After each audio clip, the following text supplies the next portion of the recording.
So very good afternoon, friends, and welcome to session 7. And this is our fourth interaction on the compact shlokas of, or rather the compact Gita through 90 shlokas that we had initiated 3 sessions ago. And just to give you an idea about where we are, this is how we have progressed. So we've actually completed. So these are the various topics in the 93 shlokas, not exactly 90, as I have said. And we are in the midst of actually doing Jnana Yoga, which is one of the yogas that is very clearly stressed in the Bhagavad Gita. We have completed 15 shlokas. We would be going beyond that. So in Jnana Yoga, since there are 15 shlokas left, the green rows indicate to you what we have completed. So we've completed Atma knowledge, we've completed Sthita Pragya, we've completed Indriya Nigraha, which is control of the senses, and we have completed Paramashanti, which is one of the topics within Jnana Yoga itself. So we also completed 3 shlokas from the Self and the Brahman. We will be doing 3 shlokas, which is marked in the yellow, and 2 shlokas from the 3 gunas and nature. So that's the plan for today. We will plan to do 5 shlokas every meeting that we have, because that gives us enough time for exposition, about 8 minutes each, as well as the 20 minutes that we have for discussion. Though today I think we will be breaking at 40 minutes because we have a Zoom which will terminate its first round of recording at 40 minutes. We will rejoin again for the discussion. So essentially that's our plan for today. Now, you can see there's a kind of rewind button that I put here. So these are the shlokas that we did earlier because it's been nearly 2 weeks. So I just thought we'll just quickly summarize. So shloka 4.39 is Shraddhavan labate jnanam tatpar samyatendriya jnanam labdva parashantim achirenadi gacchati, which is Shraddhavan. You got to be full of Shraddha so that you can actually gain knowledge. And you need to have controlled senses, because we all understand that uncontrolled senses lead you to dispersion. And once you get that kind of happiness and knowledge, then you will have perfect peace or perfect happiness, which is the entire learning from the Gita itself. Again, as I said, there's only a summary. So let me move on to the next shloka. So the next shloka that we did was Vidya Vinaya Sampanne Brahmane Gavihastini Shuni Chaiva Shvapakecha Pandita Samadarshina. Essentially saying that we all, when we have that divine realization within us, then we tend to look at all living creatures, whether it's a Brahman or whether it's a cow or whether it's a elephant or whether it's a dog or whether it's someone who's an outcast, from the same perspective of being a instrument or an element of the divine. So we do not samadarshina. Of course, they are not equal in their in what they do, but from the perspective of someone who has gained the divine knowledge, they are essentially the same. In essence, they are the same. That's what we understand. Then again, these are all shlokas from the last class, because you can see the rewind button. Then 10.20 is Aham Atma Gudakesha Sarva Bhuta Shayastita Aham Adishcha Madhyamcha Bhutanam Antamevacha.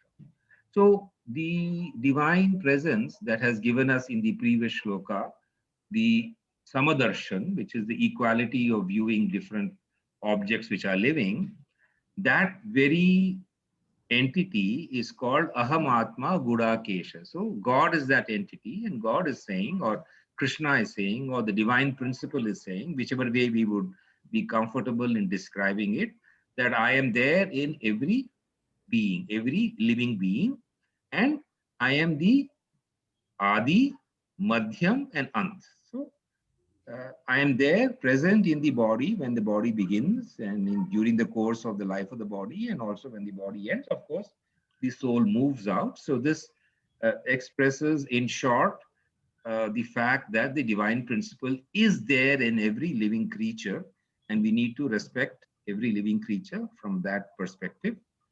Then idam shariram kaunteya kshetramitti vidhiyate etadyo veti tam prahu kshetragya tadvida. So this is definitional. It gives a definition, a different way of understanding. So it calls this body as the kshetra. The sharira is the kshetra. And the person who is there as the knowledge factor behind the kshetra is called kshetragya.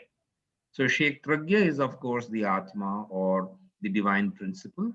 And it is called kshetragya by the wise people. You know, the wise people call the body as being matter, and the driver in the body that brings this matter to life is called the kshetragya or the Atma, or any such name that we choose, which is indicative of the divine principle which is there within every body. And finally, this is what we did in the last session. Gyeyam yat tat pravakshyami yad gyatva mritamushnute anadimat param brahma sadasanna saduchyate. Okay, so therefore, the point that is being made here is I will declare one object to which the mind or spiritual knowledge must be tuned, by fixity in which the soul clouded here recovers and enjoys this original. So Gyeyam means get to know. Yat tat pravakshami, I'll talk about that. Yaj gyatva amritam ashnute. You know, you will be able to absorb the divine within yourself. Anadi mat param brahma. So it is anadi. So the Brahma or the divine principle is anadi. It does not have a beginning, and there's nothing higher than that also. Mat param, nothing higher than that. Sadasat sat tan sanadaduchyate means it is neither being nor being. And you know, we had explained that to mean that you know, it encompasses the entire universe of jada as well as the jivit. You know, both the items which don't have consciousness within them, as well as those which have consciousness within them. So that's what we did in the previous class. Now we come to the shloka for today. So this divine principle can be defined by this very interesting shloka. Jyotisham api tad jyotis tamasa paramuchyate jnanam gyeyam jnanagamya hridi sarvasya vishtitam. So Jyotisham api tad jyoti. So the blue is the Anvaya or the restatement in prose order.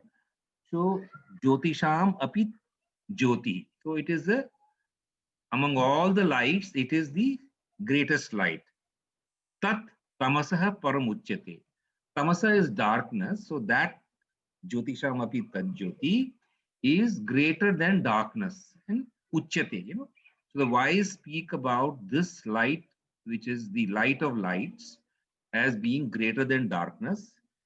Jnanam, Gyeyam, Jnanagamyam. Jnanam is knowledge. Gyeyam is the object of knowledge. Jnanagamyam is the path of knowledge. So therefore, this Atma or this consciousness is both the knowledge. It also seeks knowledge. It also provides a path of knowledge. And this entity, which has this threefold capability of Jnanam, Gyeyam, and Jnanagamyam, this entity is Sarvasya Hridi Vishtitam. This entity sits in the heart of everybody. So essentially, coming back to the previous shlokas, that we said that it is called Kshetragya. So this is a definition of Kshetragya, or the entity which is the knowledge, you know, Kshetragya, the knower of the Kshetra. So obviously, when you are a knower, you have knowledge. You are also someone who is the object of knowledge. You know, we try to understand the Atma within us, and Jnanagamya. So the various paths of knowledge like Karma Yoga, Jnana Yoga, Bhakti Yoga, these are all also a part of what that Paramatma or that consciousness is. So in English, when we look at the full translation, it is, He is the light of all lights and luminous beyond all darkness or ignorance. He is knowledge and the object of knowledge. He is seated in the heart of all. सो इन हिंदी ऐसा कहा जाता है कि वह समस्त ज्योतियों की एकमात्र ज्योति है, हमारे अज्ञान अंधकार से परे प्रकाश स्वरूप है, वह ज्ञान है, ज्ञान से प्राप्त होने वाला ज्ञेय है, सबके हृदयों में स्थित है. Right? So essentially, this is a kind of, again, it is just describing probably in words what is there within us. Now, I would like to present as a small super comment on this. Now, V.V. Raman was again, of course, he commented on the Gita. He was a professor of physics as well as philosophy and comparative religion. I typically choose some of the commentaries from professors like this because they have an interesting perspective which is aligned to our own engineering background. So what does he say about this? He says the divine principle is the essence of everything, the very source of all the splendor in the world, like the root cause of light from a luminous body. Its effulgence or light knows no darkness. It shines forth in what to ordinary minds may seem darkness or confusion. In the silent nuclear processes in the core of stars, in the dance of electrons in the core of mute matter, in the blinding glory of vast galaxies, in the complex mechanisms that make organisms tick, and in these insubstantial thoughts woven in human brains, in the visible and invisible world, everywhere and at all times is present the timeless Brahman.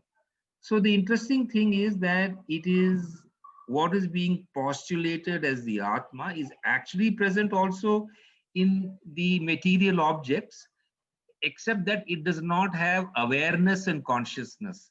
But the Atma is present everywhere, and that is the fundamental super comment, which is the very first line. The divine principle is the essence of everything. Right. Now let's come to the next shloka that we have for today, which is Samam Sarveshu Bhuteshu Tishtantam Parameshwaram Vinashyatsya Vinashyantam Yah Pashyati Sapashyati. So this principle that we spoke about in the previous shloka, there is a further description of that. So what is the description? Yeah, that is this. Sarveshu Bhuteshu. All living creatures, Samam Tishtantam. So it is an equal measure. It is there in everything. Correct? And therefore it is seated equally. So it is not that I have more and you have less, or that my servant has more and I have less, or I have more and my servant has less, or the lion has more and I have less. Irrespective of the size of the creature, it is present equally in them. Okay, and vinashyatsu avinashyantam.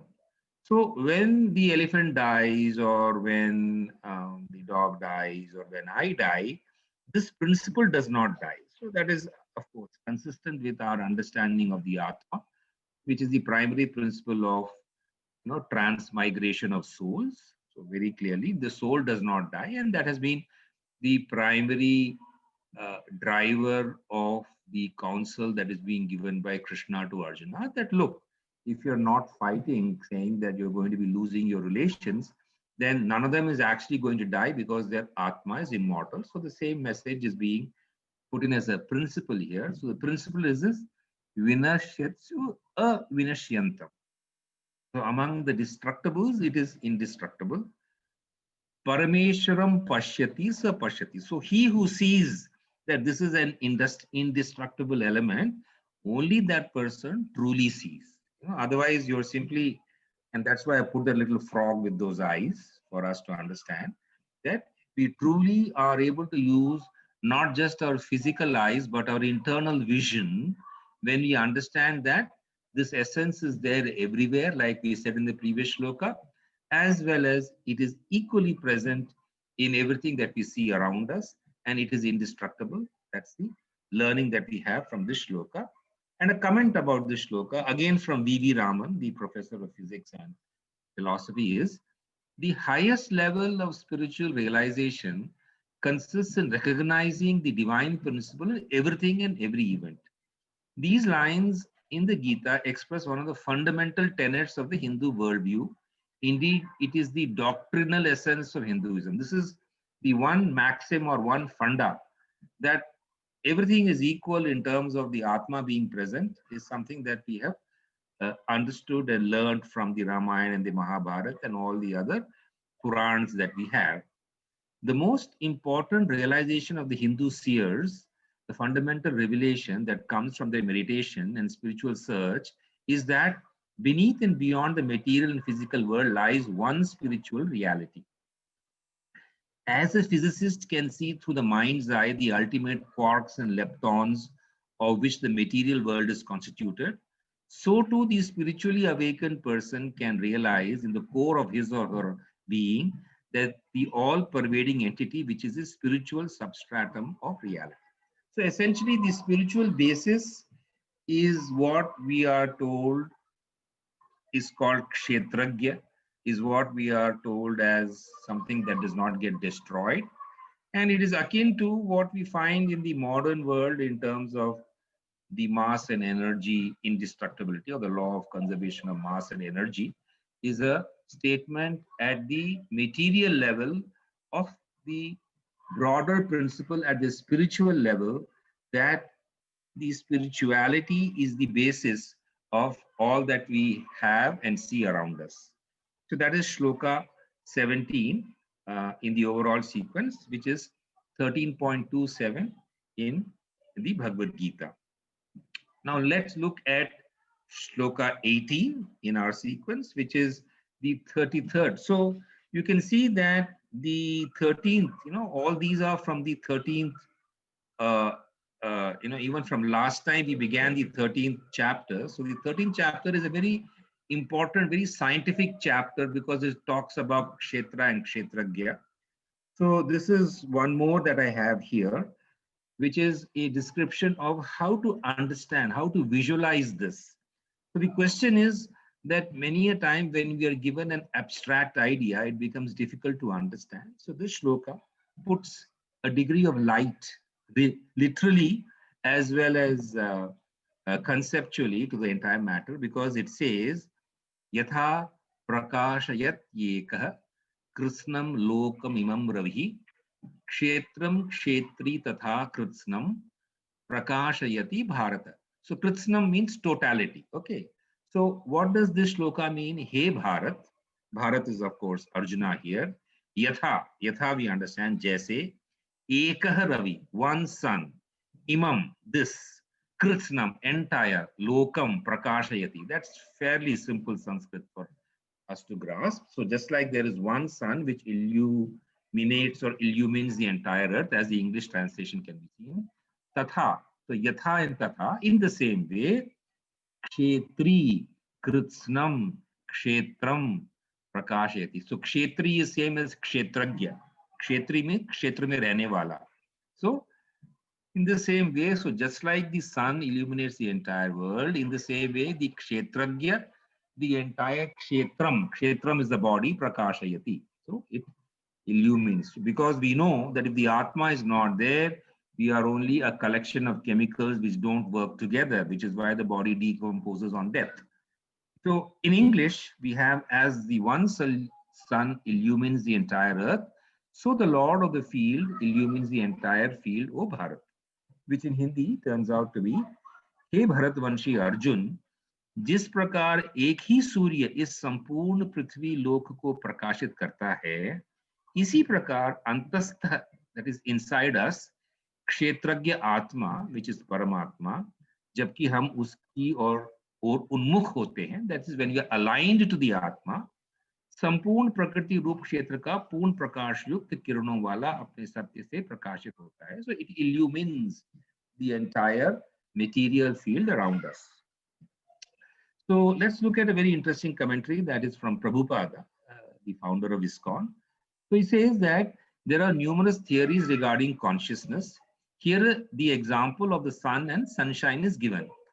As the sun is situated in one place and illuminates the whole solar system and universe, so a small particle of the Paramatma, although situated in the heart of the body or inside the body, wherever, is illuminating the whole body by consciousness. Thus, consciousness is the proof of the presence of the Atma, just like sunshine or light is a proof of the presence of the sun. So this is a very important statement to understand.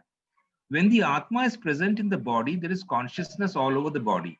The consciousness of a living entity, although qualitatively one with supreme consciousness, is not supreme because the consciousness of one particular body does not share with the other body.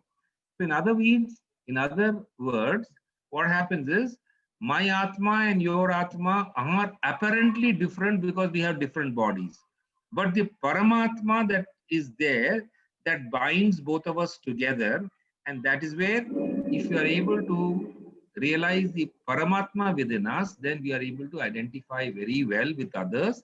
And that is why the shloka also was, samam sarveshu bhuteshu, Tishtantam Parameshwaram. So this is why this particular shloka gathers greater meaning, because it is only when we understand Parameshwara or Paramatma that we, of course, we have to also realize the Atma within us. So it's a step-by-step process. First of all, you got to accept that you have an Atma within you. And once you are meditating on the Atma within you, you grow up to be able to identify with the Atma within everyone else. And only when you do that, Yaha Pashyati Sapashyati. Only then you truly see. And we have two more shlokas to go, which in fact is a lot also in one sense. So the 19th shloka that we have, so here we have so far looked at the presence of the Paramatma within us, the Jivatma being limited by the body that we have. Thereafter, we need to understand how do we have to operate in our life and how does the Atma work through, because the body is material, as we all understand, which is why if we lose any body part or if there is some repair to be done, it can be done. So the body part is not the Atma. And therefore, how does the body link with the Atma? That's what we need to understand. And that is through the mechanism of the gunas. So this shloka is Sattvam Rajas Tamah iti Guna Prakriti Sambhava Nibandhanti Mahabaho Dehe Dehinam Avyayam. So what this says is that if you have to understand what is the mechanism by which the Atma operates in the body, we have to understand that the three gunas, that is Sattva, Rajas and Tamas, it is they which are the kind of ropes which bind the body to the Atma. Now you will ask me, what kind of binding in this, what kind of ropes are these? Can they be seen physically?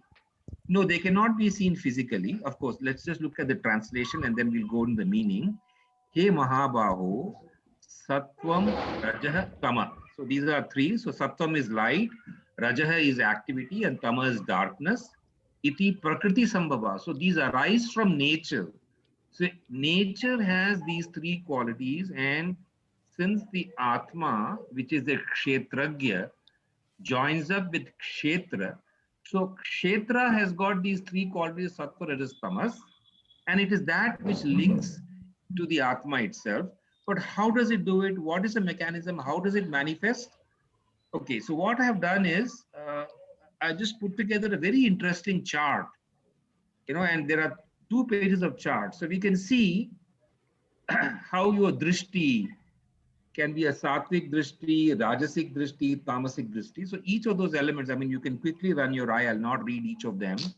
Action undertaking, plan out work, workout plan, incomplete planning, no planning. So when you look at the aspect is what our physical body or our mind or our buddhi manifests.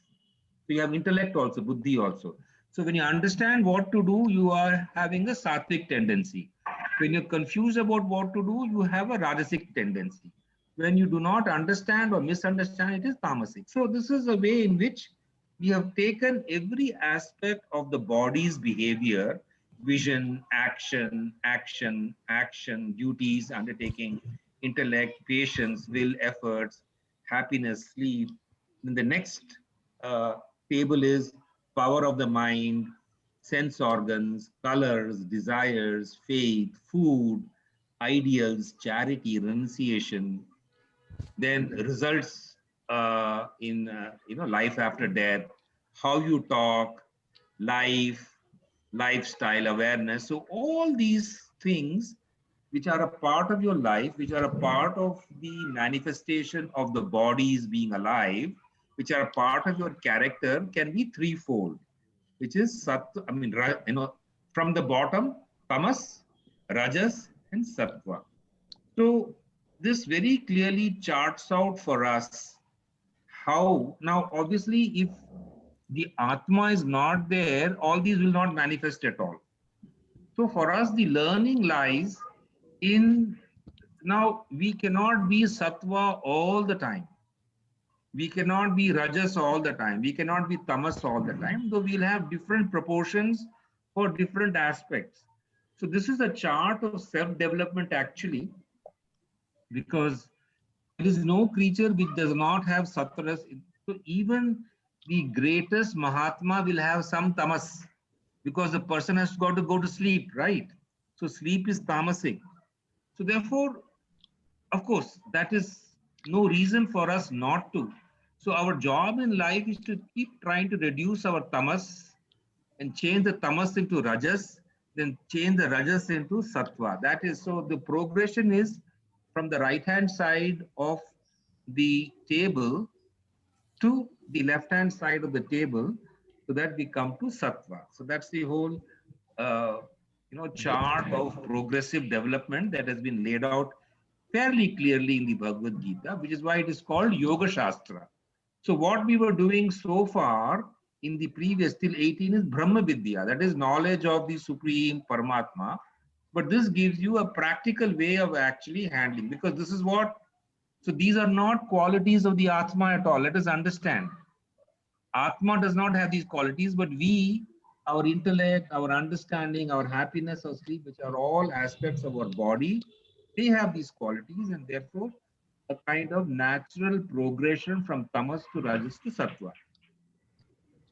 Yeah, and of course, since I'll be sharing this with you, you can, go through it in great detail, because each one of this is a lifetime's work. For example, if you take the simple aspect of talk, most of the time we find when we watch television, it's only about people and opinions. Then it can be about events and arguments, which is what happens in our famous NDTV or Republic channel. But very rarely you find concepts and discussions. Very rarely do you find that. So you can very clearly see life working through these concepts right in front of us. And the last shloka we have of the day is simply indicating the consequence of whatever we do. So, Sattvam Sukhe Sanjayati, Rajah Karmani Bharata, Jnanam Avritya Tutamha Pramade Sanjayatyutar. Hey Bharat, Sattva Sukhe Sanjayati. So, Sattva will give you happiness, Rajas will give you action, Tamaha will give you jnanam avritya. It will cover up your knowledge. So this is the consequence of whatever that you do in the previous. Sattva will give you happiness, and I'm looking at all the slides. Rajas will lead you to action, and obviously we all take action, and tamas will lead to ignorance. That is the whole understanding. So the three qualities of sattva, rajas, and tamas act as binding agents, binding the being to the world. A sattvic person promotes happiness. Rajasic persons become fully involved in the affairs of the world, and tamasic persons have their wisdom shrouded in heedlessness. So with that, I think I've taken a little more time in terms of explanation. So I'm going to stop the share and have you have our discussion that we usually have on this matter. I don't see any questions on chat, but you can ask your questions directly. So probably over to Bishwarup first, or I leave it to you. I think Sunil was trying to unmute. I was just correcting one place. Yeah. That is 12.13 is 13.13 is actually 13.12. No, actually, yeah. So that is what I wanted to tell you was that, that one number I didn't change. because there is one first shloka which is sometimes numbered, sometimes not numbered. Okay. So, and therefore, depending upon which book you are taking, it will be one shloka aage piche. So don't worry about that. That It's just, happens, but that is a usual thing. yeah, only in the 13th chapter. Only in the 13th chapter. Only in the 13th chapter. Some commentators, they have one question of Arjuna, as the opening shloka. Yeah. Some of them number that question, some of them don't number that. So only in 13th chapter, you will have this one aage piche. Otherwise, the indexing is accurate. Okay. Okay. Okay, Raj. Yes. My question is last part which you were just talking about, Sattva, Raja, Tama. You said it will lead to certain things that you went little bit fast. Can you just repeat it? Sattva, Raja, Tamas. I have two questions. First, this question is very important for me because you were just saying Sattva leads to something, Raja leads to something, Tamas leads to something. I missed out your direction of thoughts actually. Can you just repeat the last part? Yeah. So tamas is ignorance. Okay. Ignorance. Okay. Rajas is action. And sattva is light or calmness. Or calmness. Okay. So when we are alive, we have to have action, we have to have calmness, and we will have a certain amount of ignorance because I cannot be knowledge about everything. Correct. Otherwise, I'm a superman. Correct. So what it says is our objective in life should be to try to become sattvic in as many things as possible, or at least be sattvic and rajasic and reduce the tamasic content. And the more sattvic we are, the happier we are. The more rajasic we are, the more we are involved with the affairs of the world. And the more tamasic we are ignorant of either what is good for us or what is good for the world. Okay. Okay. Another question which I want to ask you is actually 10.20 when you were summarizing, you said all souls. I am there in every living being. I am there in every living being. Now, issue is the souls are of many kinds because the level of your Atma purification is different for different people. Now, supposing a person who does cruel act of throughout his life, he's tamasic. Basically, the things which we have learned here is he has more of tamasic tendencies than sattvic tendencies. So his soul cannot be of the same level as the sattvic soul. Yeah, so we just need one small clarification. See, ultimately, the Atma within the evil person and Atma within the good person, Atma is always clean. It is a mind which is being. Okay. Yeah, so that's what you need to understand. Okay, right. What it says is the Atma is ever pure. It does not matter whether you are a Rakshas or whether you are a Asura. It is our mind and our buddhi which are of various categories, sattvic, rajasic, tamasic. The Atma is always, so that is why it says the sattvic, rajasic, tamasic bind the Atma, and therefore the Atma is kind of covered with these things. So you identify more with the predominant guna. So if I'm Asura, then you will look at all the evil things I do. But the Atma of the Asura is as good as the Atma of Rama or Krishna. Okay. Get it. That's where I was having a problem. I was just thinking what it means actually. Yeah. Now, this actually what I think is this sattva, raja, tamasic. This is the area where we need to give our thoughts very clearly. We should know what is sattva, where we need to concentrate more. Rajasic is what worldly way of living. We know we are doing these things, but what is right, we should know. Tamasic, of course, is ignorance where we need to learn what is right, what is wrong. We have to balance it actually. Absolutely. So it is, I cannot be 100% sattvic in everything, then I'm like, I'm like a super duper human being, right? I'm like Krishna. So, I mean, you have to also go beyond the three gunas. So it is, so that's why the Bhagavad Gita is great. It is a charter for our development. It tells you. You have to think yourself. If you give yourself tick mark, I'm Satvik everywhere, then you have nothing to learn from the Gita, right? Okay, right. Correct. Ekdam theek. Okay. Let me turn to Sunil ji and then, let me turn to Rajkamal ji because he's attending after a long time. So Sunil ji is, of course, my good friend. I am there till last. Rajkamal, are you there? You can unmute yourself.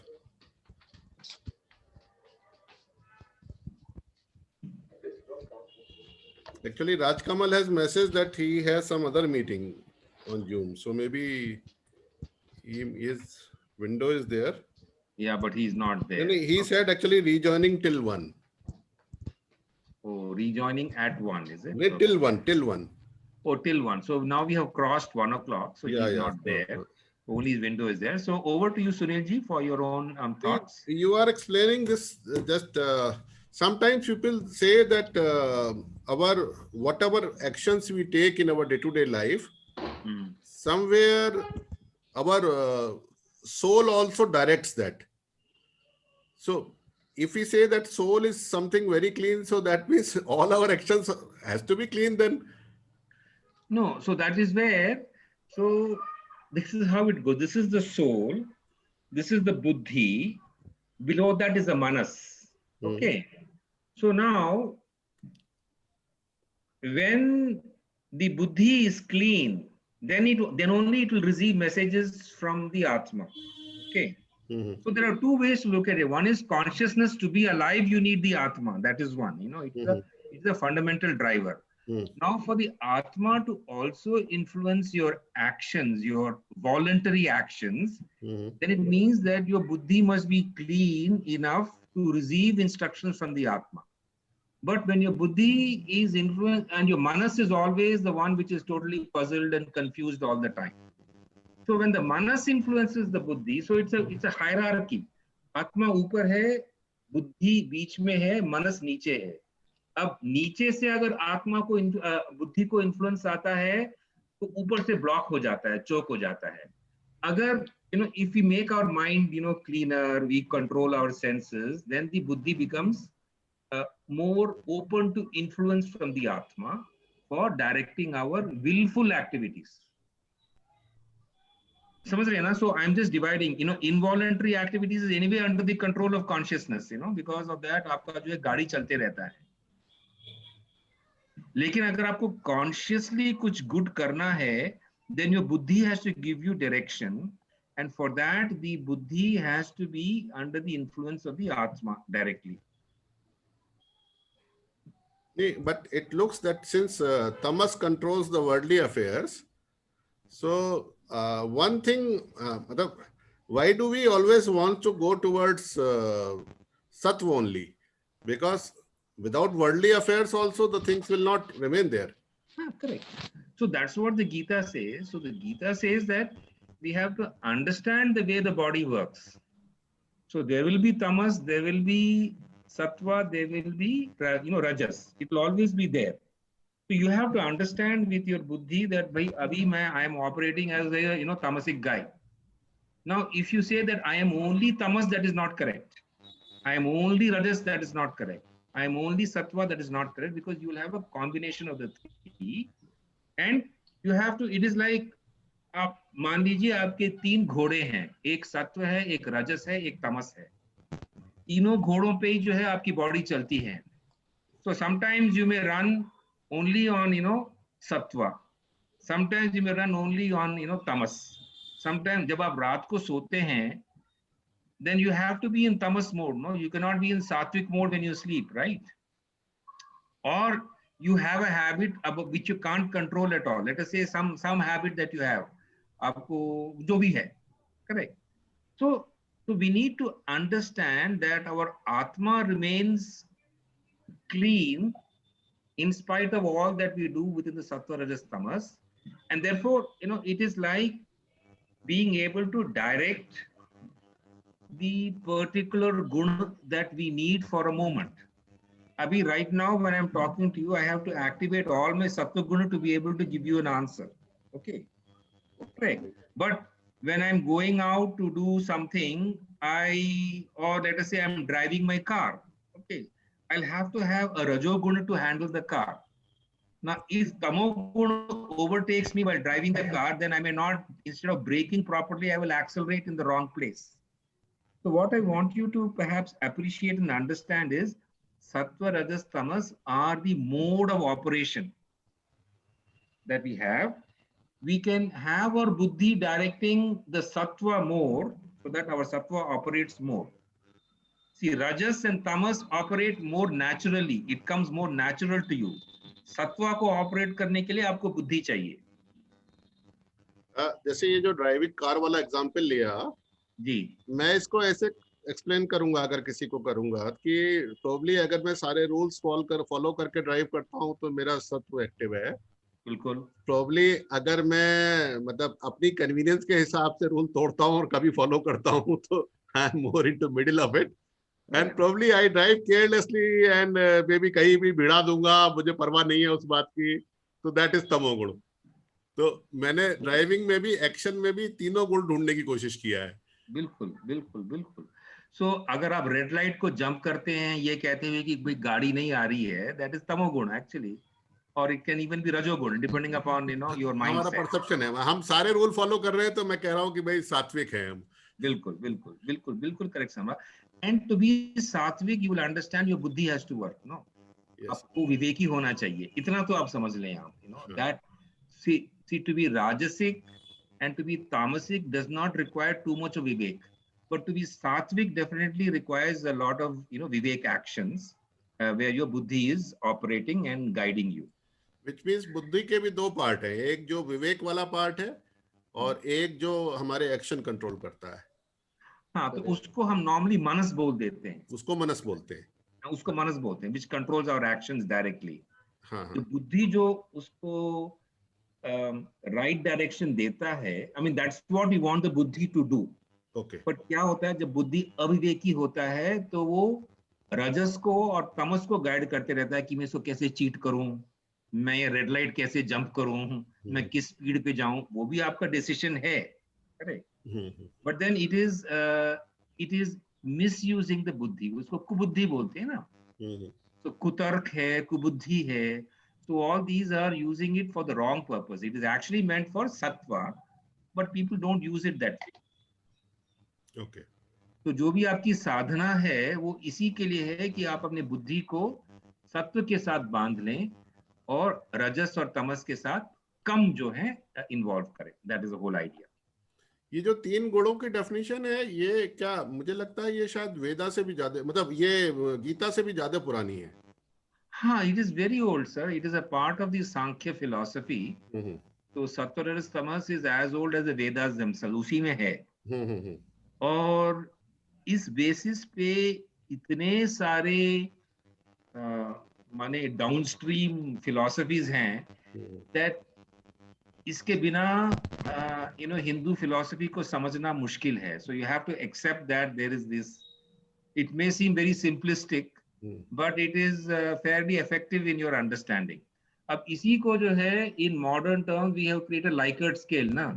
तो 1 2 3 को हमने 1 2 3 4 5 किया है, जो number 3 है वो बीच में है.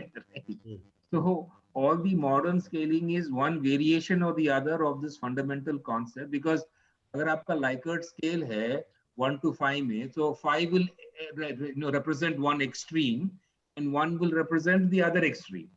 So in this case, you have, sattva, rajas, and tamas, right? So they are also, one extreme to the other extreme, and that is the fundamental basis of the operation of the universe itself. That there is a scaling of qualities. That is the basic principle. This is most basic scaling, na?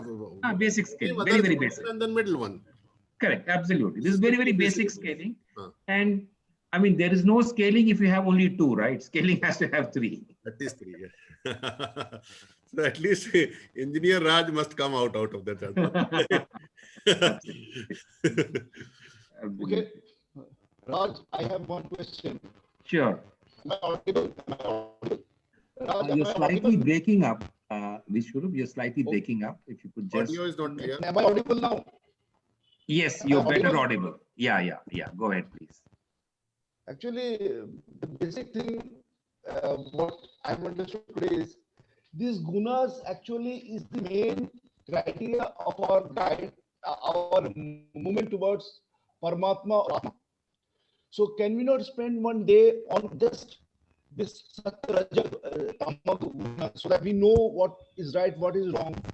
In basically we can structure our thinking based on that. So I thought Sunil ji bhi aapse baat kar rahe the, he was also trying to find out on Satya Raja Tama, he was trying to have his own definition in a simpler way. But I think it's not a very simple thing. You have to exactly know what Satya means, what Raja means, what Tama means, so that we can change our thinking process towards Paramatma by knowing this and consciously following these rules as far as practical, as far as a person is able to follow. In fact, I get your question, Vishnu. My humble suggestion to you is, if you would look at the table that I have provided, there's a table of 26 qualities of the mind. So take a look at that. I hope you're able to access the slides from Google Drive. No, I'm not able to access. That is the main problem. I'm not able to. Okay. Raj, so, what you can do, I have a suggestion, Raj, for you. After every session, you can send the particular slide link in the group itself. Yeah, I'll do that. Though it is there in the folder, I will do it so that, once again, people, get, I'll do that. I will send the link directly because that helps people. I'll do that because, see, Vishwaroop, the answer to your question lies in that table, because the table I have pulled out from one of the books written by a Shishya of Swami Chinmayananda, and she has extensively, she herself is a MSc in biochemistry. I met her many years ago. She is a Swamini Vimalananda, and she has very accurately put together everything in 26 attributes of the mind and given that classification, because it is based on an interpretation of the Gita. So I would suggest I will send you the link, and please take a look at that. That should help you. Raj, can you not send it through email? Because my mobile address problem. I'm not getting. Okay. I'm not able to. Okay, so I will send it to you not only on the group but on email also, so that you are able to access it in every possible way. So I think with that we are at 1:15 today, and we will end the session today. And thank you so much, Sunil ji and Vishwaroop and Raj Kamal, for your stimulating discussion and interesting. Thanks a ton. Okay. Thank you. Take care. Bye. Thank you.